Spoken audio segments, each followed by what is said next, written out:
네, 안녕하십니까. 황양수의 톡톡톡 어게인 베니제. 오늘도 베니제 미디어워치 대표 모시고 이야기 나누겠습니다. 변 대표 반갑습니다. 예. 지금 정치판이 개판인데요. 새누리당은 뭐 갈수록 산으로 가는지 바다로 가는지 알 수가 없고, 또 다시 개헌 이야기도 슬그머니 나오고, 또 여기에 뭐 국민의당의 박지원, 안철수 제도 뿌리고 그런 것 같은데요. 지금 돌아간 상황을 어떻게 좀 보십니까? 새누리당 상황은 사실 막 리바이벌이 너무 반복됐다는 느낌이 들잖아요. 예. 싸우다가 합쳤다, 싸우다 합쳤다, 하도 리바이벌이 되니까 이 뭐 언론에서도 뭐 분당될 수 있다, 이것도 또 리바이벌이에요. 분당될 수 있다 이 말도 리바이벌이고, 뭐 주말의 기점으로 또 뭐 대충 또 뭐 봉합하지 않겠습니까? 그래서 뭐 예전에 이제 뭐 도장들고 뛰었다가 다시 나타나고 뭐 그 반복에 대해서 그 자체로는 동력이 없을 것 같습니다. 새누리당 자체에서는 뭐 얼기설기 뭉쳐서 가려고 그러겠죠, 당분간에. 근데 그때하고 좀 상황이 달라진 게, 여소야대냐 여대야수냐 상당히 중요한 문제거든요. 이게 대통령 입장에서는 실제로는 내각이나 국회 권력을 상당 부분 놓친 상태이기 때문에 예전처럼 새누리당 그렇게 대충 덮고 가기에는 여소야대의 파국이 너무 크다. 그래서 당장 지금 이번에도 새누리당에 간접적으로 영향을 미친 게 박지원 원내대표가 이물리아 행진곡을 청와대에 들고 가지 않았습니까? 예. 그제 알아보니까 더민주 우상호 대표는 그냥 대충 간 거고, 박지원 원내대표가 이 정진석 원내대표와 현기환 수석에게 아주 강하게 얘기해놨고 여러 가지 적어서 이걸 반드시 관철지겠다고 그냥 아예 공세적으로 나갔던 겁니다. 그리고 실제로 정진석 원내대표와 현기환 수석은 동조를 했죠. 박지원 안에 동조하지 않았습니까? 동조했겠죠. 그 이제 보훈처가 이제 막은 건데, 저는 그게 다 포석인 것 같아요. 저런 것들을 툭툭 던져가지고 새누리당 당내에서 이념이나 노선 가지고 자꾸 이제 가르는 이 전략을 박지원 대표가 쓰고, 저는 박지원 대표가 이물리아 행진곡을 꼭 재창을 하도록 목표로 한 게 아니라 이걸 빌미 삼아서, 이미 두 야당은 공조가 됐죠. 아마 정의당까지 공조가 됐을 겁니다. 박순춘 보훈처장을 해임 결의안 내겠다, 6월 국회에. 벌써 이제 그거 올라올 거 아닙니까, 6월달에. 그래서 그때 그러면 또 이 새누리당 내에서 또 어떤 또 이 논란이 벌어질지. 그러니까 예전에는 다수당이었으니까 싸우다가도 자기들끼리 대충 덮고 가고 했었는데, 이제는 소수당이니까 그게 예전처럼 그렇게 버티기 쉽지 않을 수가 있다는 거죠. 자, 겉으로는 소통 협치를 외치면서 만났는데 뒤로는 그냥 제일 가벼운 거 들어줄 거다. 언론들은 그래 이야기했고 TV 평론가들 대부분 그래 이야기해서 저는 그게 그래 단순한 게 아니다 했는데, 그래서 그래 노래 하나 못 들어주냐라고 이야기할 수 있는데 그 밑에는 엄청난 가시가 있는 거죠. 그 노래에 청와대와 그 다음에 이 당, 그리고 또 이 정진석과 현기환과 또 심지어 대통령, 지금 대통령이 직접 거부한 모양새가 됐잖아요. 그리고 거기에 또 이 보수 이념의 전병에 서 있는 보훈처 장관에 대한 문제, 이러면서 이 한 방으로 솔직히 말하면 여권은 자중질환이 일어났고, 또 더 나아가서 이 앞으로 이 야권이 대통령이 소통이나 협치에 도움을 전혀 주려고 노력하지 않는다는 명분도 잡았고, 근데 여기에 이제 불이 하나 더 나버렸습니다. 어제 상시 청문회법이, 어제 이제 국회가 끝으로 문 닫았어요. 19대 국회가 문 닫는데 정의야 아니라고 해가지고 상임위원회에서 과반수만 언론하면 무슨 건이든지 다 청문회를 할 수 있는 법이 만들어져 버렸어요. 옛날에 유승민이가 만들었다가 그 문제 있다 해가지고 조혜진 안으로 고쳤는데, 정의야가 딱 유승민 초안하고 비슷한 걸 내가지고 썩 밀었는데, 어제 222명이 참석했는데 순식간에 통과가 돼버렸습니다. 그런데 새누리당 10명이 찬성해줘서 새누리당에 있던 사람 내지는 탈당한 사람 10명이 찬성해서 통과됐잖아요.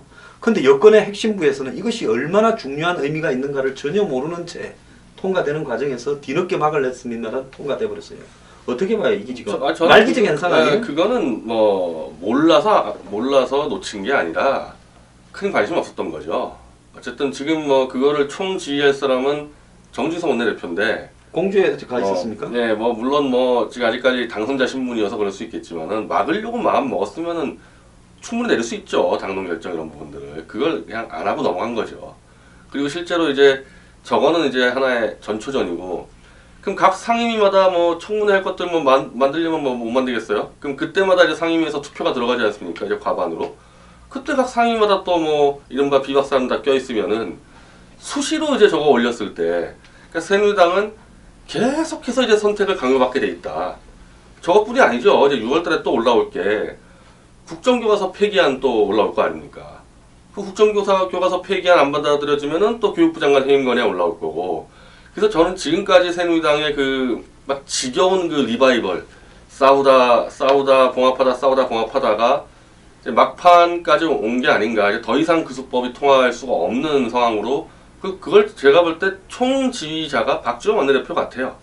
그 전체적인 지휘를 해서 새누리당을 조기에 붕괴시키겠다는 전략을 쓰고 있는 것 같습니다. 그러면 박지원 원내대표는 그 새누리당을 조기에 붕괴시키는 전략을 쓰고, 안철수 대표는 그렇게 이야기했잖아요. 새누리당의 비박들을 보고 개혁적 보수, 합리적 보수에 대해서는 문을 활짝 열어 제끼겠다. 그리고 그래도 조금 상식이 있는 이선동 교수는 무조건 다 받아서는 안 되고, 뭐 친이 비박들은 뭐 이명박 정권 때 잘못한 일에도 책임이 있지 않느냐, 골라서 받아야 된다 이러는데, 이분은 교수님이라서 순진하게 이야기하는 거고, 실제로 박지원은 깨지도록 이 부채질하고 있고, 안철수는 문 활짝 열어 제끼고 어서 옵시오 하고 있고, 손학규는 이 판에 새 판 짠다면서 개헌하자고 이야기를 하고 있고, 일본에 가서. 그리고 정의안은 또 그 탈당할 사람한테 조금 묻어가지고 또 판키아스 가려고 또 신당 만든다고 하고 있고, 지금 돌아간 판이 그런 판 아닙니까? 아, 그렇죠. 그리고 김무성 대표 요즘에 뭐 여의도 많이 왔다 갔다 하는 것 같은데. 어제 뭐 어제 맥걸리를 수십 병 먹었다고. 사람들 모아놓고 다니고. 그러니까 원래 이원집정제 개헌안에 대해서 좀 여당이 과반을 넘겼을 때 오히려 김무성 대표가 주도해서 이 개헌안이 나올 거라고 봤는데, 여당이 과반이 안 되다 보니까 야당의 박지원 원내대표가 주도해서 지금 판을 짜고, 이른바 지역 토호 보스들이 곳곳에 껴가지고 지금 이렇게 사실상 거의 한 팀처럼 움직이고 있는 거죠. 아까 얘기했던 그 인물들이. 네, 그 얼마 전에 어떤 행사에, 신라호텔에서 열린 행사에 후원에 뒤에 있는 은밀한 정원에 박지원 원내대표하고 김무성 전 대표하고 기속말을 나누는 게 사진이 하나 나왔잖아요. 근데 제가 볼 때 이 지금 새누리당이 지금까지 하는 걸 보면 곧 깨질 거라 해도 죽어도 안 깨지고 붙들려서 또 가는 정당 아닙니까? 저끼리는요. 근데 새누리당의 의원들에 관해, 당선자에 관해 저 반기문 카드가 뭐 물 건너가고, 박근혜 대통령의 지지율이 20% 미만으로 떨어지고 이쯤 돼야 그래도 보따리 사지, 그때까지는 쌀듯 하면서 퍼질고 있지 않겠습니까? 아니 근데 보따리는 안 싸고 남아 있더라도 쟁점되는 이 입법안이 올라왔을 때 표를 야당하고 같이 가는 수는 있죠. 그러니까 집구석에 앉아있지만은 뭐 당적은 저쪽에 있는 사람만 못하다 이런 일이 생길 그렇죠. 수 있는. 그렇게 되는 거죠. 예를 들면 저는 국정교과서 폐기안 올라오면은 거기 상당수가 야당에 동조해서 표가 한 30, 40표 정도 갈 수 있다고 보고, 박승춘 보훈처장 해임 건의안도 한 30, 40표 정도 야당으로 갈 거라고 봅니다. 그러니까 완전히 딴 살림인데 집에 있는, 나가진 않을 거야. 한지붕 두 가족이네. 네, 나가진 않을 겁니다. 나가라고 완전히 뭐 떠밀기 전까지 안 나갈 겁니다. 그러니까 그 상태로 가는데 실제로는 이미 분당이 된 상태로 이제 굴러가는 거죠. 그래서 이게 6월 달에 사실상의 분당 사태는 올 것 같다. 근데 나가진 않을 겁니다. 그러면 새누리당에 박 대통령을 모신다라는 친박들의 머릿속에는 뭔 생각이 있는지 모르겠는데요. 뭐 7월 달에 조기 전대를 하고 비대위하고 혁신위를 합쳐갖고 한 2달 굴리다가 전당대회가 하고 나면 또 유지한대요. 그때는 이제 비대위를 빼고 혁신이라고 해서 뭐 한 6개월 간이 여전히 하는데, 저 당에서 지금 제일 문제는 말입니다. 건달들도 싸울 때는 보스들끼리 나와서 둘이 맞아서 맛보고 이야기를 하고, 요구 조건이 안 맞으면 그때부터 이제 치고받아서 승부를 내는데, 여기에는 쫄병들만 내세워서 떠들고요. 보스들은 다 숨어 있어요. 그러니까 지금 의사결정이나 합의사항이니 뭐니 전달이 안 되고, 엊그제 보면 KTX에 뒤에는 정진석, 앞에는 현기환이 타고 가면서 정무수석과 여당의 원내대표가 말 한마디 안 하고 인사도 안 하고 갔다는 게, 이게 정상적인 국가와 여당 시스템입니까? 글쎄요, 지금 박 대통령의 사실 이 생각에 대해서 오늘 그 중앙일보 전영기 논설위원이 칼럼을 썼는데, 박 대통령의 생각을 뭐 유출한 겁니다. 자기가 추론을 해서 한 5, 60명이나 7, 80명의 강경한 친박 광신도만 데리고 가고 싶어 한다. 그래서 설사 정권을 빼앗긴다 하더라도 야당이 되면 오히려 박 대통령이 퇴임 이후로 야당을 더 이끌 수 있지만은 정권이 창출되면 오히려 영향력이 줄어든다. 지금 이런 판단을 하고 있을 거다, 박 대통령이. 저는 뭐 충분히 그렇게 짐작할 수 있을 건데, 근데 저는 박 박 대통령 생각보다도 과연 그 중앙일보 그 전영기 논설위원 주장대로 친박 광신 교도가 있을까 지금 새누리당 안에서. 그게 있으면은 예를 들면 DJ라든지 노무현 같은 경우 퇴임 후에 영향력이 발휘가 됐는데 친박 광신 교도가 안 보이거든요. 이 당 안에 친박 광신 교도라는 사람들이. 그게 만약에 박 대통령을 위해서 내가 종교처럼 내 몸을 던지고 막아내겠다는 사람이 20명만 있어도 이권 안 나거든요. 이 당이라는 게. 그렇게 될 수가 없죠. 그러면 어떻게 유승민이 반란 일으키고 김무성이 도장 들고 튀고 이런 일이 벌어집니까? 저는 그거 아닌 것 같아요. 사실 박 대통령이 이런 생각을 한다 해도 그 발상이 실현되기 어려울 것 같다. 새누리당이 현재 이 친박이라 분류되는 사람들의 행태를 볼 때는 이건 쉽지 않을 것 같다는 거죠. 이 1945년 3월 말쯤에 보면 말입니다. 독일의 베를린에 히틀러가 지하 벙커에 들어가가 있었는데 벙커 생활을 오래 했죠. 자살할 때까지. 소련군이 거의 베를린 근처까지 오는데 히틀러는요. 장부상에만 있고 실제로는 없는 군대를 있다고 생각을 하고 그 군대가 자기를 끝까지 구출하러 올 거라고 끝까지 믿는 척을 했다는 거 아닙니까? 미쳤는지 믿었는지는 모르지만요. 이 부분에서 박 대통령이 과연 지금 저 친박을 데리고 이 자신의 어떤 정치적인 어떤 명분이나 또 그 이 정파의 유지가 가능할 거라고 생각하고 거기 중에서 몇 사람이 끝까지 박 대통령과 순장조처럼 행보를 같이 하면서 퇴임 이후에 야당으로서도 남아서 친박의 가치를 설파하고 싸울 것인가에 대해서 실정을 잘 모르는 거 아닙니까?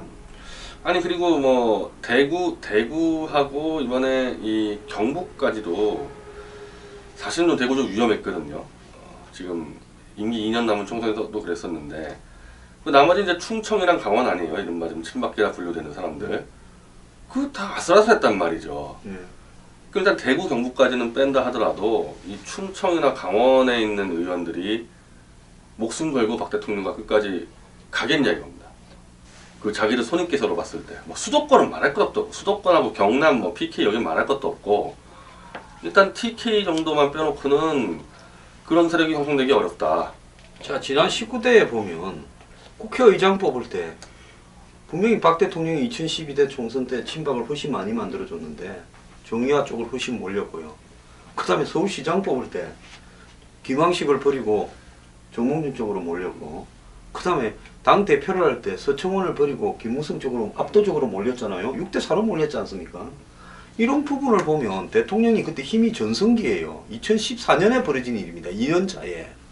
근데 대통령의 지금 임기 말이나 퇴임 이후에 이 대통령이 힘이 전성기일 때도 그냥 눈을 뜨고 있는데도 배신을 하는 사람들이 이번에 20대는 19대에 비해서 배신의 정치에 익숙하지 않은 양질 충성파들이 따로 뽑혀서 종자가 좀 달라서 DNA가 달라서 충성을 바칠 거라는 게 믿어집니까? 아니 지금 보십시오.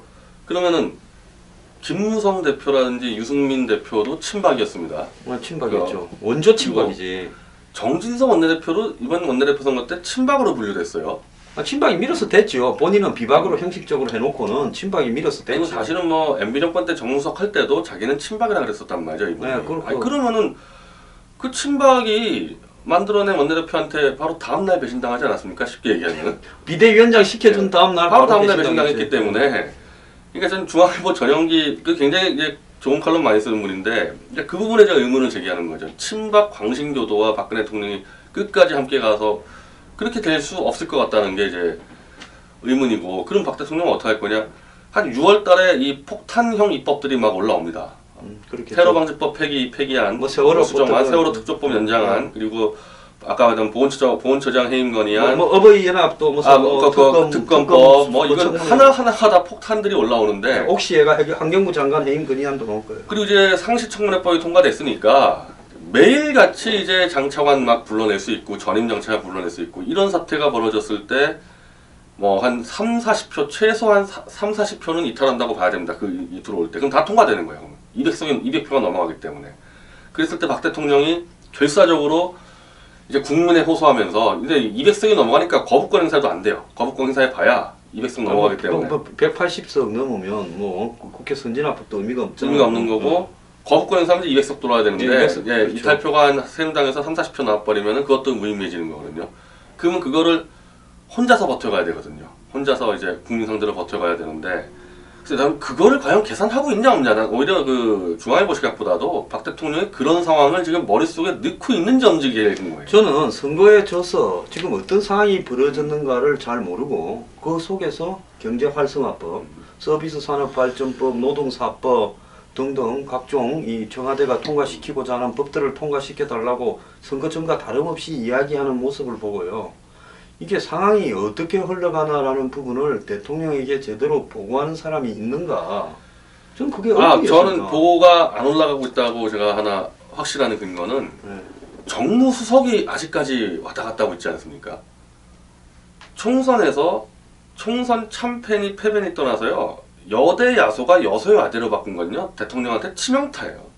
임기 말을 도저히 할 수 없게끔 만들어놨고. 그뭔 작전이 있었을 거 아닙니까? 작전도 없이 청와대가 임하지는 않았을 거 아니에요? 뭐 누구입니까?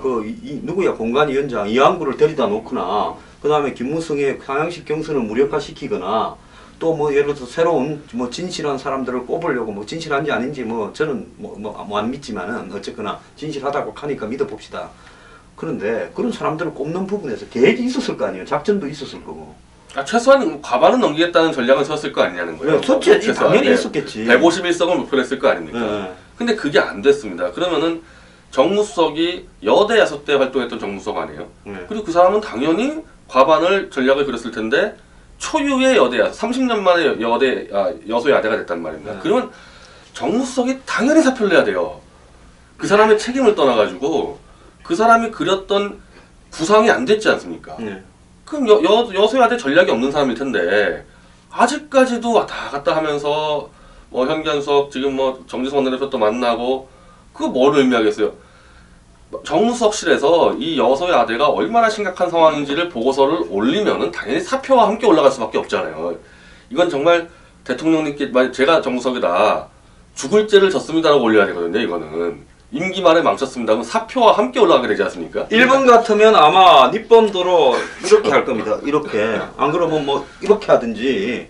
근데 밑에 있는 정무 비서관은 벌써 그냥 사표 내고 갔어요. 어디 뭐 좋은 자리 갔다고 이야기도 들리더만요.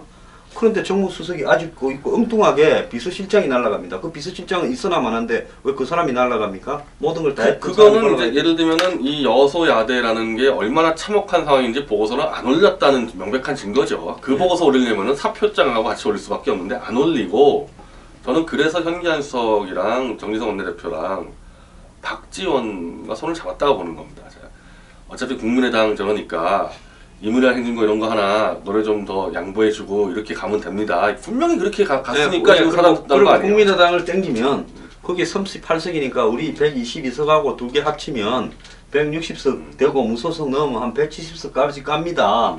뭐 그렇게 계산했던 거 그렇게 같아요. 계산했을 거예요. 그게 네. 이문이랑 행진곡의 이제 파동의 핵심이라는 그러고 거죠. 저 집에 보니까 걸린 사람 몇 명 있으니까 또 불러다가 또 좀 조지고 이러면 됩니다. 해서 뭐 조사도 받고 그러지 않습니까? 그 동네에. 그런데 도대체 저는 대통령께서 그 선거 패배 직후에도 똑같이 경제활성화법안이나 노동개혁법안을 이야기하는 걸 보고요. 적어도 대통령께 누가 이렇게 지금 하고 있는가에 대해서 정말로 이건 심각하다라는 생각을 느꼈어요. 저는 벤 대표의 그런 의식에 대해서 전적으로 공감을 하고요. 자, 이렇게 되면 앞으로 벌어질 일들이 지금 우리가 느끼거나 보는 것보다 훨씬 참혹한 일들. 아마 보수에서 성질급한 사람은 고기 중에서 잡으면 제일 빨리 죽는 고기가 밴댕이. 밴댕이는 건지면 죽습니다. 속이 좁아서. 그 다음에 깔치, 고등어, 뭐 이런 겁니다. 전어. 그래서 이 화려를 보기가 드문 게 그런 것들 아닙니까? 그런데 도대체 이 보수의 뭐 이 성질급한 사람들을 다 죽게 만들려고 이러는지 이제 앞에 한번 보세요. 청문회법부터 특검 뭐부터 법 통과 이래 되면 거의 이 뭐 나라 꼬라지가 이 어디로 가고 있는가. 성질급한 분들은 벌어질 부분을 차라리 눈 감고 이 텔레비 끄고 신문 보지 마는 게 낫지 않겠어요? 사실은 제가 그냥 대충 계산한 게 아까 그 정도 법들이거든요. 이거 뭐 그래도 아주 그래도 짜게 계산했네. 6월 달에 올라온 법들이 이제 언론에 보도 나온 것만 그러고요. 또 모르는 것들 또 뭐가 튀어나올지 모릅니다. 그리고 현재 이 청와대연도 지금 이게 운영하는 스타일을 볼 때는 오히려 박지원 계략에 완전히 걸려들 수도 있어요. 왜냐하면 정무수석실이 전혀 사태 심각성을 모르니까 박지원 그 사람 얼마나 노예한 사람입니까? 지금 청와대나 새누리당 전체에서 박지원을 상대할 만한 지략이나 차라리 지략이 없으면은 양심이라도 있어야 되는데 그럴 상대가 없다. 그러면 그 분열체. 그러니까 박지원의 전략은 청와대와 친박 소수를 고립시키고 그 힘 가지고 명분을 잡아가지고 전체판을 먹겠다. 문재인 약간 빼놓고 그 전략 아닙니까? 거기에 그대로 걸려들고 있는 거죠. 저는 제가 봤을 때 이란 이안이 있다고 보는데요. 자, 이란은 비박들을 뺍니다. 뭐 최대한 빼고 또 비박들을 갖다가 이원 집정부제 개헌 구도로 몰아넣습니다. 그리고 마지막 안은 새누리당이 탈당할 사람 탈당하고 이렇게 친박 중심의 숫자가 줄어든 두 자릿수로 줄어든 당이 돼 있을 때 이제 밖에 상당히 세를 모아서 38석에서 좀 더 늘릴 거예요. 늘린 다음에 뭔가 하면 연정을 하자. 뭐 안철수 대통령 후보 받아라.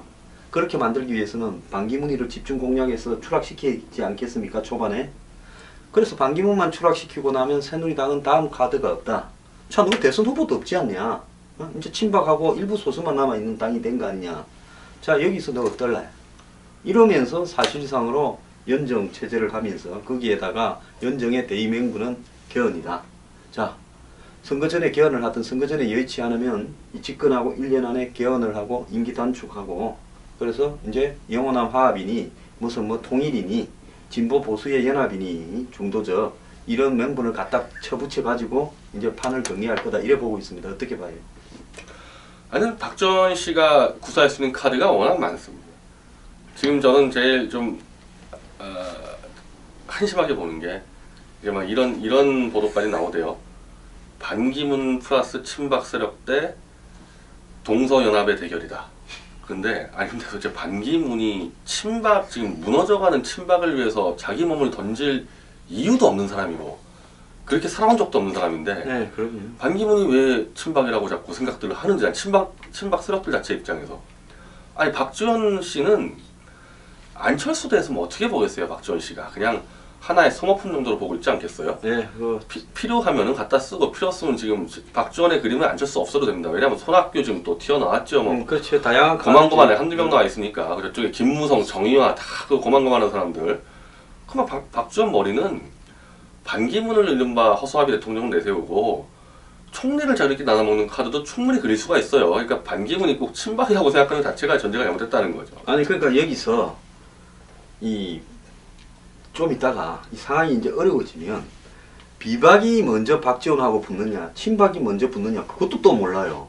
친박이 붙을 수도 있죠. 친박이 한 수 먼저 붙을 수도 있어요. 네. 그렇지 않겠습니까? 근데 분명한 거는 그 박지원이 그리는 정기개편에서 박근혜 대통령은 빠질 겁니다. 그거 들고는 명분이 안 나오거든요. 그러니까 친박이 박 대통령 배신하고 글로 붙을 수가 있는 거죠.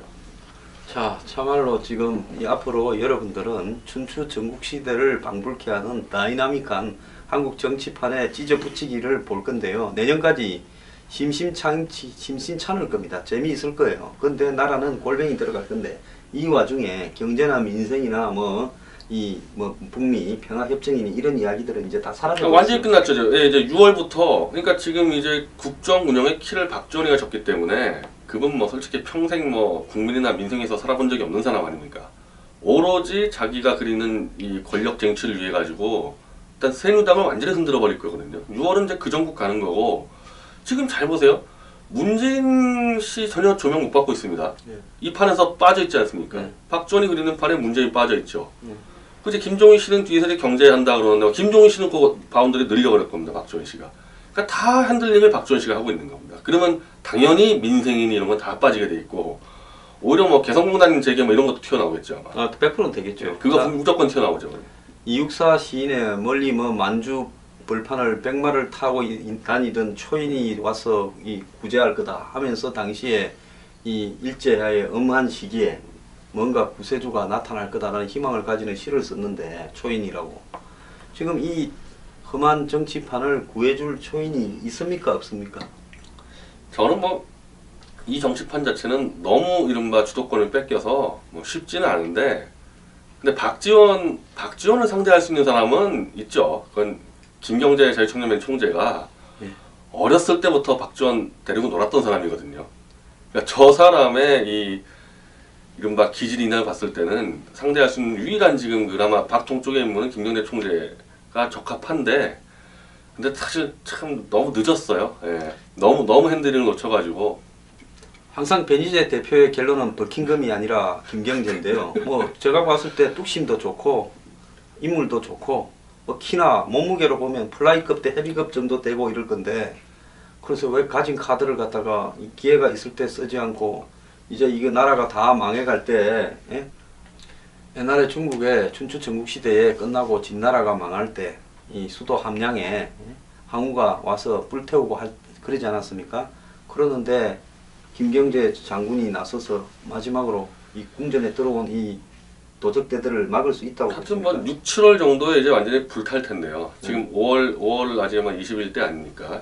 실감이 안 날 건데 6월 달에 보십시오. 이제 입법 한두 개씩 올라오면서 어떤 사태가 벌어지는지.